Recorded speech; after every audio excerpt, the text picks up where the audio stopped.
Hello, hello. This is John Edward Willie. This is Circle 8.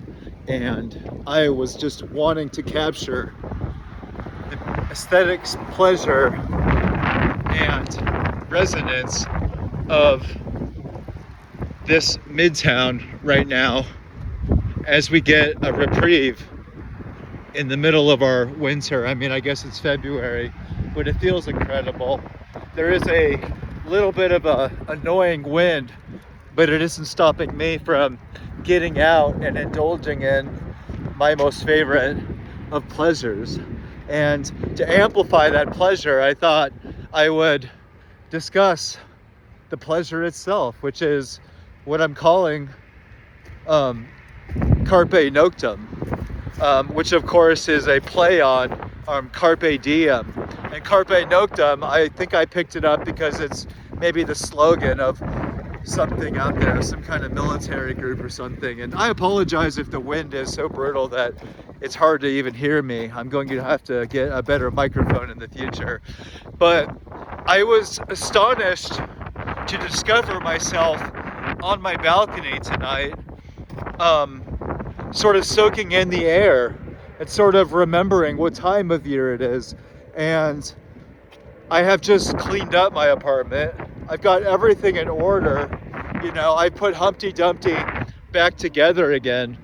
And I'm not ready to rest, you know. I still have something to do. And what that is the most enjoyable thing of all, which is, to me, running at night through the city, you know. And so I have a clean smelling, beautiful apartment. All of my books are arranged and my pencils are sharpened, so to speak. But it's really just a baseline that I've integrated into a physical activity that, I don't mean to sound condescending or, you know, absurd, but it is equally as fundamental as the cleaning itself, because in doing this run, I'm sort of cleaning my soul. Like, there's a sort of cathartic effect that comes with sort of going through the motions of allowing yourself to exhaust what you are, because on a certain level we can only sleep deeply, which to me is the crowning jewel of existence. We can only sleep deeply when we've really, I mean, honestly, used our bodies for what they're designed on a biological level to do, which is to be active in more than one way than I do, obviously. But this is my particular pleasure. And you heard that dude screaming just now. That's just one of many of the pleasures that are just about to begin, because I find myself running through different atmospheres. I find myself sort of becoming like a ghost who's dipping in and out of other people's lives. Like, I sort of feel like this prowess coming through in me when I run at night. And the city is like literally glowing, and the wind is blowing, and I feel a little bit of resistance to the run. You know, a part of me doesn't want to do this, but I'm so used to that feeling, and knowing that in a few moments, once I put on my good music, you know, good house music, good metal and hip hop music, I will be transfixed.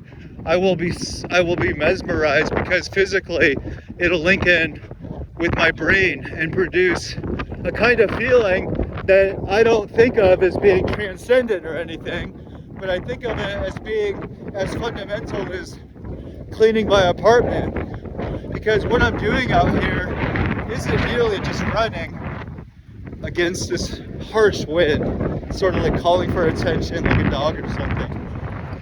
I'm also experiencing the city in a way that allows me to get outside of myself, given that I've spent so much time with myself recently. And so what I'm doing is sort of allowing myself to see the real inside of myself, which is the outside. I know that sounds strange, but there is a sense in which there's a kind of otherness that we have to experience in order to like orient or understand who we are. And I think that otherness, and I'll talk about that later in terms of what it means with a capital O, it means the city. the city to me is reciprocal with the self. They're not really separate. I think of the city itself like as the background of my being, to use some of Heidegger's language, the philosopher Heidegger. And so what I see myself as doing is, in a way, physically recontextualizing myself. You know what I mean? I mean, I doubt you know what I mean, because I'm not even sure I know what I mean. You know, on a certain level, some of what thinking is just pursuing the pleasure of thinking and allowing yourself to think and being playful. And even running itself is a playful activity. You know, I know that sounds crazy. And like I said, I don't want to do it on a certain level. But once I get going, at least given what I love to do, it's deeply, as they say, empowering. Now, one of my best friends really loves riding bicycles. You know, he likes riding a bicycle through the city. To him, that is the most amazing thing. And I love bicycles too. But I think that we have to affirm the plurality of exercises. I mean, I have another friend who likes to drive fast cars, and that seems to do the trick. I like to run, and I'm not even a fast runner, but I'm sort of able to surprise people. You know, I sort of have enough to where I can at least throw people off point. And I think that in itself goes a long ways. But what's funny is that before I began this little run, I discovered that I had written an essay, a short essay, if I can call it that. It's more of a sort of journal entry that I had called Carpe Noctem, seize the night. And the essay itself begins as I've begun almost every week or every season in my own routine, where I begin with cleaning up my apartment and thinking twice about the routines that I have. Like, I think about it as time and space censoring. I find that going back, that this journal entry was like reading about what I've done today and what I'm doing now. And so it is sort of fundamental to what I am.